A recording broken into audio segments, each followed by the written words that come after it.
Hello, tractors and trauma surgeons. My name is TB Skyen, and there's this artist I've been listening to, a singer-songwriter type who puts out these moody, introspective, indie folk-sounding albums. You know the kind. It's all somber piano and quiet guitar riffs and little hints of electronic beats with lyrics about, being someone's old cardigan as a metaphor for feeling unwanted and used up, or dissections of bitter breakups, or grimly determined pop feminism in the face of a misogynistic world.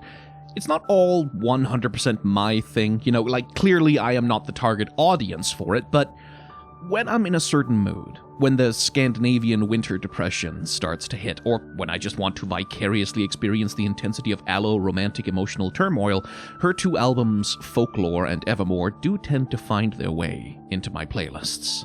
It's not an artist you're likely to have heard of, mind you. She's an obscure indie folk performer called Taylor Swift. I don't think she really gets a lot of play on radio or Spotify, but there is a song off her first album, Folklore, which has been on my mind for a while. In fact, it's been on my mind pretty regularly since the very first time that I heard it, when one particular set of lyrics in it kinda knocked me off my feet. Now, I'd love to play those lyrics for you. In fact, I'd like to play you the whole song and go through it with you from start to finish, but this is YouTube, and playing any kind of copyrighted music is dancing with the devil on here. Even playing something from an obscure folk singer-songwriter like Taylor Swift could get the video straight up taken down, and even if the video isn't taken down, it will be copyright claimed so that I can't monetize it, and since this channel is kinda how I pay my rent these days, that's not ideal.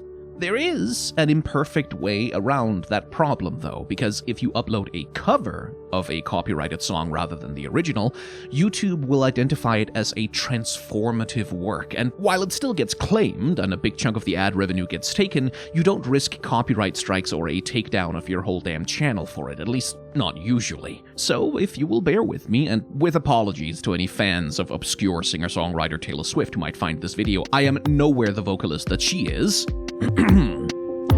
Rebecca rode up on the afternoon train.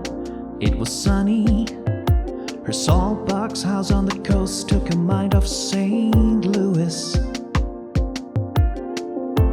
Bill was the heir to the Standard Oil name and money, and the town said, how did a middle-class divorcee do it? The first verse introduces us to the subject of our song, Rebecca West Harkness, sometimes known as Betty Harkness. Now, I didn't know much about her before I heard this song, but I ended up researching her a bit, and she's actually a fascinating character in history and in the American imagination. Rebecca Harkness is one of the great eccentric socialites of the 20th century, and the song is a semi-biographical and mostly poetic rendition of Rebecca's legend as a lens through which to examine the place of, as Swift puts it, mad, loud women in pop culture. The song initially presents us Rebecca as a woman riding up on the afternoon train who keeps a little saltbox house on the coast, and when she marries Bill, that's William H. Harkness, one of the richest people on the continent, the town says, oh, how did a middle-class divorcee do it? This all paints a picture of Rebecca as someone who is of comparatively humble origins, right? She's a middle-class divorcee who rides the afternoon train. And this, lyrically, is used to frame the storytelling of the song and put us on her side. A middle-class divorcee? Like, that sounds like a normal person, right? That sounds like a person you might know. That sounds ordinary. And given the stigmatized place of divorcees in society historically, it frames her as just a little bit of an underdog. And that is fiction, actually, because Rebecca was anything but a normal, ordinary person. She was the daughter of a stockbroker and a granddaughter of the founder of a major bank in St. Louis. She was raised by maids and nannies, she was a trained ballet dancer, and she attended expensive private schools. One of her childhood friends was Potter Stewart, the son of an Ohio Supreme Court justice, who would himself go on to sit on the Supreme Court of the United States. So, contrary to the implication of her introduction here, Rebecca was not just a middle-class divorcee. In fact, I think you could argue she wasn't middle-class at all. She moved in upper-class circles her entire life, and that is how she did it. It being William H. Harkness. Anyway, the song continues. The wedding was charming, if a little gauche. There's only so far new money goes. They picked out a home and called it Holiday House. So Here, Swift is positioning Rebecca's story as one of aspirational but not excessive wealth. Like, the wedding was charming but a little gauche, it was a little bit tacky, a little common, there's only so far new money goes. And yeah, there is some truth to that. Standard Oil and the class of oil barons it gave rise to were, in a sense, new money. As in, they were millionaires who got rich through meteoric business success, rather than old gentry whose enormous wealth comes from generation upon generation of land ownership, and in the US, inevitably from slavery. Strange though it sounds to say, new money really doesn't go quite as far as old money, because old money has the backing of other old money.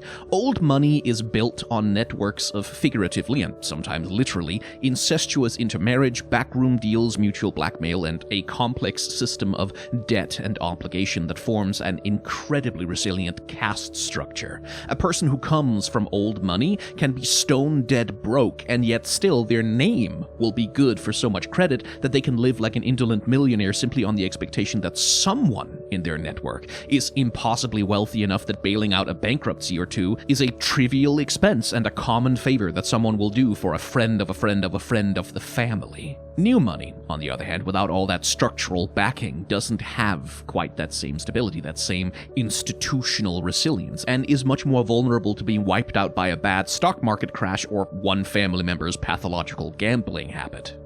So in that sense, yeah, there is only so far new money goes. That's true, but Standard Oil, the name to which Rebecca's husband was an heir, was, and in some ways still is, one of the most astonishingly wealthy companies in all of American history. This is the company that made the fortune of John D. Rockefeller, a man whose name is synonymous with wealth. It is a company that had to be forcibly broken up by the Supreme Court in 1911 because its monopoly success was so all-encompassing it presented a genuine threat to the American free market as a whole. And the pieces that it was broken into, well, you might have heard of them because their modern incarnations have names like ExxonMobil, Chevron, and Saudi Aramco. That is the level of wealth that we're talking about here, and the Harkness family weren't really new money, technically speaking. Stephen V. Harkness, co-founder of Standard Oil, was already a fairly well-to-do merchant and businessman in 1870 when Standard Oil was founded. So I want you to understand that when Rebecca marries William H. Harkness, she's marrying not some new money upstart trying to punch above his economic weight. She's not marrying into an American dream story about pulling yourself up by your bootstraps and becoming wealthy by your own gumption. She's marrying into a branch of some of the most powerful and wealthy American monopolist aristocracy that you can possibly imagine. So the wedding may well have been charming but a little gauche, but there was, in fact, not a limit to just how far that new money could go. Like, Holiday House, the home that they pick out, is known today as High Watch, and it is an 11,000 square foot enormous colonial-style mansion complex with 8 bedrooms, 10 bathrooms, 8 fireplaces, and a 45-foot-long sunroom. Holiday House, as a name, sounds cute and kinda quaint, but this place is the size of several city blocks. It is an estate.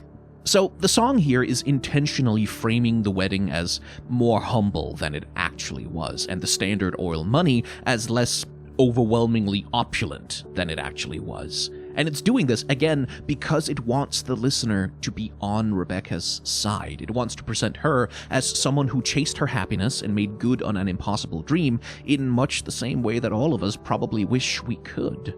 Poetically speaking, that is really effective. The song presents the characters from the perspective of their own frame of reference, and we buy into it. Because, like William H. Harkness, despite being astronomically wealthy, plausibly would have thought of himself as new money, plausibly would have thought of his family as an American dream story. And I have no doubt in my mind that the real old money of America at the time, the landed gentry, the old aristocrats, would have looked down their noses at the Harknesses in the way that rich people always squabble over class and hierarchy among themselves. They plausibly would have said, "Oh, the wedding was charming, but a little gauche. New money can't buy class, I suppose." And that establishes them as the doubters, the adversaries, whose judgment and snobbery makes Rebecca immediately a much more relatable character. which leads us on to the next part of the song and the introduction of another incredibly important element to its storytelling, which is rumor, gossip, and myth-making. Their parties were tasteful, if a little loud. The doctor had told him to settle down. It must have been her fault his heart gave out. And they said, there goes the last great American dynasty. Who knows if she never showed up, what could have been? There goes the maddest woman this town has ever seen. She had a marvelous time ruining everything.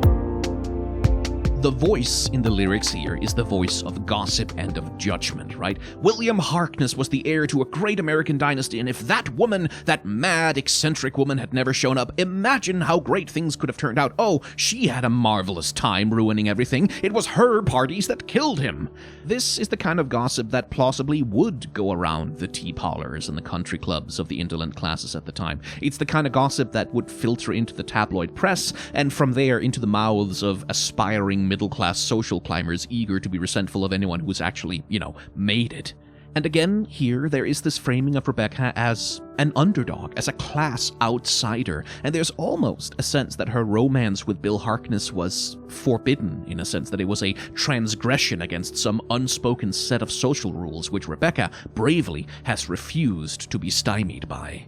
And poetically speaking, that's very effective, because while most of us can't relate that much to being a wealthy socialite marrying into an even wealthier family of oil barons, we can probably relate to being social outcasts, or to being rejected by our peers, or being the subject of ugly rumors. Like, that's just high school, right?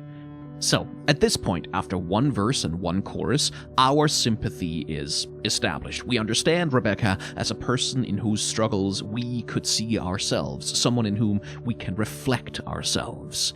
The next step after that is to turn her from a sympathetic figure into an aspirational one. So Swift starts telling us stories about how cool she is. Rebecca gave up on the Rhode Island set forever. Flew in all her bitch-packed friends from the city. Filled the pool with champagne and swam with the big names and blew through the money on the boys and the ballet. And losing on card game bets with Dolly. Now, as far as I could tell from my own research, Rebecca never actually filled her pool with champagne. The story goes that she had it cleaned with Dom Perignon as the cleaning agent, which is arguably even more opulent, but the idea that it was filled with champagne seems to have been a later embellishment to the story, although I can't really be entirely sure. And while the song is correct that she spent very extravagantly of her inheritance, up to and including founding her own ballet company, a ballet school, a theater, and paying for extravagant world tours for her dancers, she never quite managed to blow through all of it. Like, by the end of her life in the early 1980s, Harkness was certainly not one of the richest women in America any longer, but she still died rich by any reasonable definition of the word. As for her relationship with Dali, well, it should be said that while most people know him as the artist with the silly mustache who painted melting clocks and weird elephants, Dali was also an enthusiastic fascist. He was a big supporter of the Catholic fascist dictator Francisco Franco in his home country of Spain. Again, the song sticks to its poetic aim and mentions their lifelong friendship as more of a charming, ooh, she hung out with weird avant-garde artists detail. Like, it's used as an element that establishes the eccentric, free-spirited character of our protagonist. Much like the scale of the Standard Oil wealth that she marries into, Dali's fascism is smoothed over to avoid complicating the picture that the song is trying to paint of Rebecca. And they said, there goes the last great American dynasty. Who knows if she never showed up, what could have been?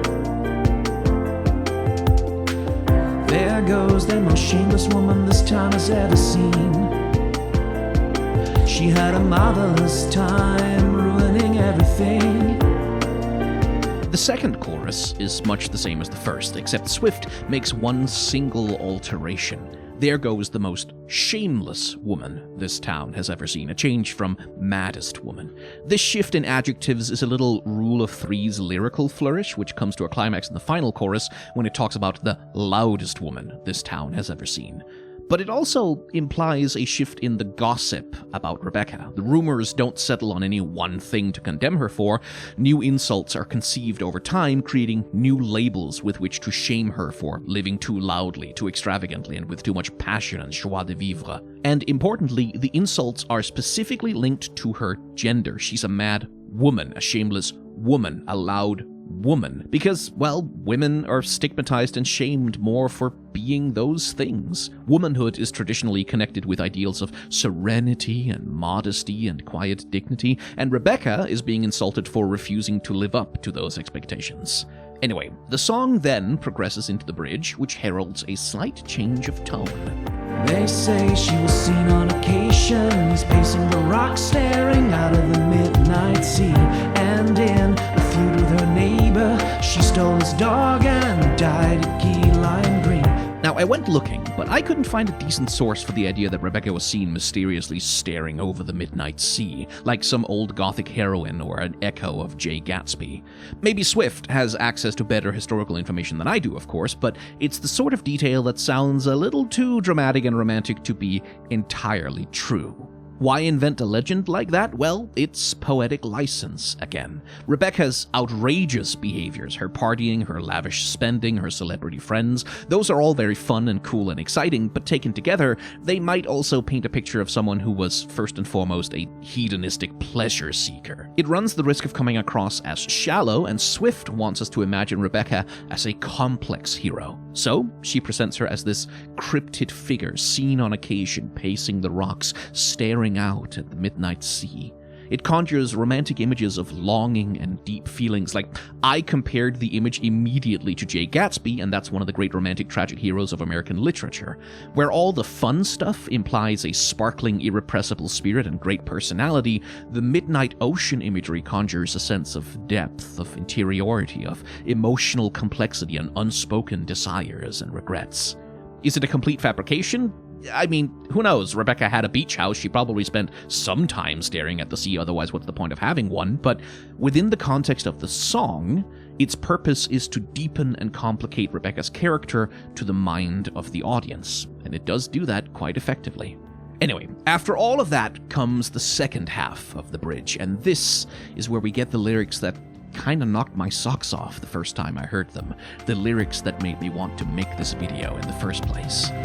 50 years is a long time. Holiday house sat quietly on that beach, free of women with madness, their men and bad habits, and then it was bought by me.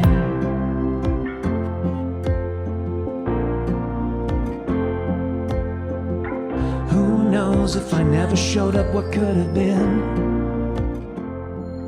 Then it was bought by me. I remember hearing that for the first time, and despite my usual cynical disposition, I exclaimed an audible like, oh because what a spectacular act of poetic arrogance.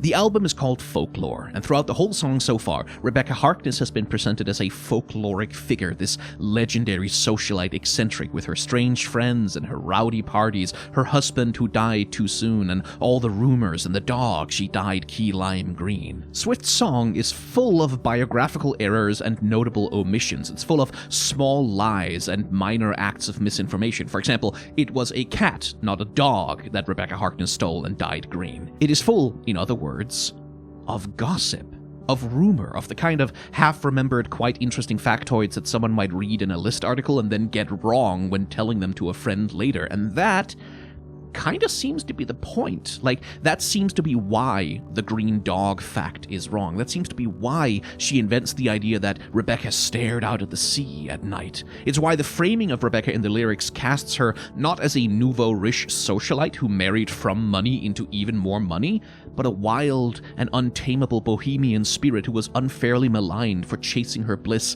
and living life to the fullest. Swift made up all of these things about Rebecca in exactly the same way that tabloid journalists and rumormongers and gossips have made up so many other things about her.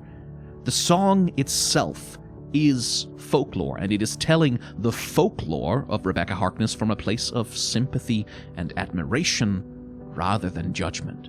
The house, Holiday House, is used as a symbol of Rebecca and her legacy and her unfair malignment, and then Swift symbolically takes possession of it, inheriting not only Rebecca's house, but her spirit, her resilience against false rumors and gossip, her determination to be happy, and her hidden depths of feeling no matter what anyone else might say about her. At the very end of a sweet but lightweight little biographical story song, obscure singer-songwriter Taylor Swift torpedoes herself into the narrative. My name too will be spoken in rumors. I too will be slandered by gossip. I too am folklore. That seems, at least to me, to be the declaration that this song is making, and what spectacular arrogance to declare yourself a figure of myth like that. She spends the whole song making a sympathetic figure of Harkness, papering over her less charming qualities and massaging her image, and then, at the very end, she declares, oh, by the way, this song was actually about me the whole time. That was my initial reaction. What arrogance! But to be clear, I was charmed by it. I thought it was bold. I thought it was brave, honestly, even if I did at first chuckle a little bit and kind of dismiss it. I have kept coming back to this song. I've kept re-listening to it and turning it over in my head. It has some kind of pull on me. Now, meaning no disrespect to Miss Swift, it wasn't really the music that was enthralling me here, because, it's a low-key, low-energy, wry, little folky story song. I like the interplay of the guitars, I like the riffs that the synth and the electric guitar play on the chorus, and there's a lovely, floaty, ethereal feeling from those strings just kind of hovering under the whole composition. But it's not exactly a song that's going to blow anyone away. It's not a powerhouse performance or an innovative masterpiece musically. The melody stays very still most of the time and noodles around in a narrow range in both the verses and the chorus, like, there goes the last great American dynasty. Who knows if she never showed up, what could have been? Right? It's understated, to say the least, and that does seem to be quite intentional. It's not until the very last chorus that Swift kicks the vocals up an octave, and even then, that's not so much in triumph as it is almost as though to tease the listener. It's almost mocking. I had a marvelous time. I had a marvelous time. Gossip all you want. I had a marvelous time. And it is that. It's the lyrics, that attitude that's inherent to the song's conclusion more than the music that has me coming back to this song over and over again.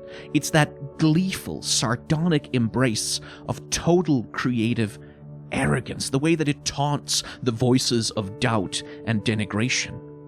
It really does resonate with me, and I think the reason it does that is, okay, right, so I have 272,000 subscribers on this channel right now. I have 530,000 over on my Shorts channel, and I recently started a low-effort reaction channel where I watch shows I like and go on extended unstructured rambles about animation details and plot structure, and in 3 months, even that has gained 15,000 subscribers. I get 25,000 comments in a month, and I don't know how to not have imposter syndrome about that. I am incredibly lucky, and I try really hard to first and foremost remain grateful for the success that I have, and I put a lot of work into it. I really do try very hard to make something which is worth the success that I have, but 530,000 people, that's still the population of a small country, and I make videos mostly about League of Legends and Dark Souls, so how am I supposed to feel like I'm creating anything that is worth the time and attention of that many people? And look, that's not a unique feeling to me. Every artist and creator I know struggles with imposter syndrome to some degree or another, and being a YouTuber, this thing that I do for a job is absurd. It is weird that I can make a living doing this. I cannot help but feel unworthy of it, and it's a source of a lot of conflicted feelings about what I do all day. What I like about The Last Great American Dynasty is that, for me at least, it presents an answer to those feelings. This song feels like creative solidarity to me. It feels like a song that worries about some of the same things that I do, about how to be worthy of an audience, how to be worthy of a legacy, how to be worth remembering, how to be worthy of other people's attention. It's a song that's really conscious of the negative voices, the judgment both of others and of ourselves. And it looks all of that judgment, all of those negative feelings right in the face and says, go f*** yourself, I'm awesome, and I deserve to be here. Arrogance. It is a dry, gleeful, understated embrace of total creative arrogance. And it's a relief. Like, it's cathartic. I listen to this song, and for just a moment, I get to live in that feeling. I get to have that sense of entitlement, and the anxiety, just for a moment, goes away. And look, let's be clear, humility is an important part of creativity. It is the key to improvement, and total creative arrogance is not a healthy place to live all of the time. But you do have to be capable of going there. Like, if you want to make anything with any ambition and publish it, humility isn't gonna be quite enough for that. At some point, you have to be able to believe that what you have made is worth someone else's finite time on this earth. At some point, you have to choose to believe that you are entitled to stand on the stage. Now, the song is about more things than just my interpretation, obviously. It is in part a feminist text. It engages with the hypocrisy of the judgment that is laid by culture and by history on women like Rebecca Harkness for being too loud, too wild, too mad, and too much, while the real monsters of history, the great men of history, are allowed to whitewash their legacies with philanthropy and be remembered as complicated titans of industry. Rebecca spent her fortune on being a patron of the arts. She lavished money on her ballet companies and on public works of art. She established a ballet school that in its day trained more professional dancers than any other company, including a young Patrick Swayze, making her indirectly responsible for both Point Break, Ghost, and very much for Dirty Dancing. She was, by all accounts, a difficult person to be around and a bad parent to her children, and as I've mentioned, she was lifelong friends with Dali the fascist. But the only major biography that was ever written about her is called Blue Blood, the story of Rebecca Harkness and how one of the richest families in the world descended into drugs, madness, suicide, and violence, written by a guy who nowadays plies his trade writing scandal books about Donald Trump and the culture wars. John D. Rockefeller, on the other hand, who got rich off of exactly the same Standard Oil money that Rebecca did, used his wealth to crush unions and was a major co-conspirator in the Ludlow massacre, where strikebreakers, supported by National Guard units, wielding machine guns and torches, murdered 21 civilians and burned down a tent camp of striking miners for the crime of refusing to work in dangerous conditions. His biographies are called like Titan, the life of John D. Rockefeller Sr., and John D. Rockefeller, a life from beginning to end, or John D. Rockefeller, anointed with oil. People like him and Andrew Carnegie and Robert Ford get to be remembered for philanthropy and business genius. They get to be bywords for charity and aspirational wealth, while Rebecca Harkness, who to my knowledge never organized a armed military assault on anyone, gets remembered as a tragic wretch and a freak show who wasted and frittered away her fortune. And it's not a mystery as to why that happens. Swift diagnoses the problem correctly in the song. It's sexism, plain and simple. And the song is very much about that. My reading isn't definitive or at all objective. I listen to The Last Great American Dynasty, and I feel another creative soul giving herself permission to be arrogant, permission to take up space, to express herself, to claim a place in history. And that encourages me because that's really kind of brave to do. It's hard to believe that I have anything worthwhile to say. It is hard to believe that I am worth the space that I'm taking up in the world. It takes courage to name yourself Folklore, and I take heart from that courage, especially when it comes from an obscure, independent folk singer-songwriter like Taylor Swift, which, okay, I guess it's time to drop the bit. Taylor Swift obviously isn't an obscure folk singer-songwriter. She's the biggest pop star on planet Earth, and this song that she's written isn't a love letter from a struggling folk artist sympathetically reframing the story of a maligned woman in history. It is one of the richest women who ever lived, openly whitewashing the image of another of the richest women who ever lived. Taylor Swift did buy Holiday House, and she too throws enormously lavish parties there that annoy all of her neighbors. When she claims that she's the inheritor of Rebecca Harkness, she doesn't mean it as like a metaphor, it is literally the truth. The creative arrogance that I like so much in the song she wrote, well, it might be charming and kind of ironic coming from an obscure folk singer-songwriter, but it's a lot less adorable coming out of the mouth of a megastar billionaire who takes a private jet everywhere she travels. Talking about the real Taylor Swift in the full and complicated context of her stardom and her persona would have complicated my narrative. It would have complicated the meaning and the themes that I wanted to express in my video.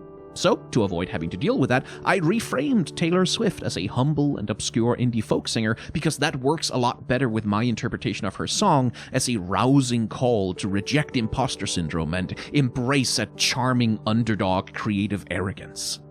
This is a slightly problematic thing to do, I admit. It sidesteps a lot of important complexity, and it damages the credibility of my video a little bit.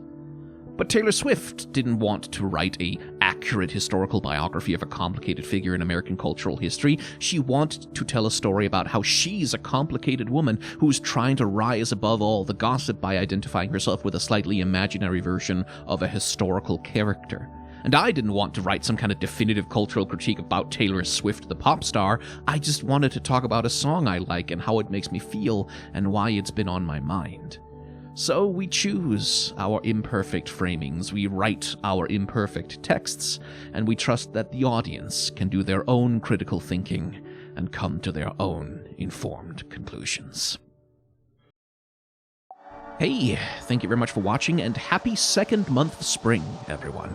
I'll get through the self-promotion quickly, and then we can play the emoji game in the comments. So, these videos are funded by viewers like you. If you feel my work is good and you want to help me make more of it, and also help me pay my rent, then you can sign up for a monthly donation of any size on Patreon, or if you prefer, you can send me a one-time tip on Ko-fi.com. Links to both of those in the description. A single dollar of direct support can be the same as more than 1,000 monetized views on a video, so it helps me so much more than you might think.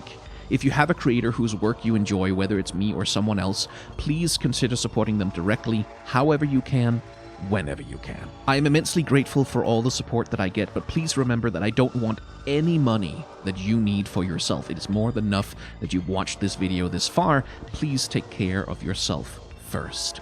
And if you do have a little bit of extra money lying around right now, consider making a donation to Doctors Without Borders or the Palestinian Children's Relief Fund instead of sending it to me. I think it's fair to say that they need it more right now. Anyway, the emoji game. If you have watched this video all the way to the end, put a guitar emoji or some kind of instrument in your comment, and I will leave a little heart on it to let you know that I have read it. And as a bonus, maybe we can confuse a few people who didn't watch the video all the way through to the credits. Thank you for your time and your attention. Remember to be kind to one another, have solidarity with those who are struggling, and may the tides of history wash gently over us all.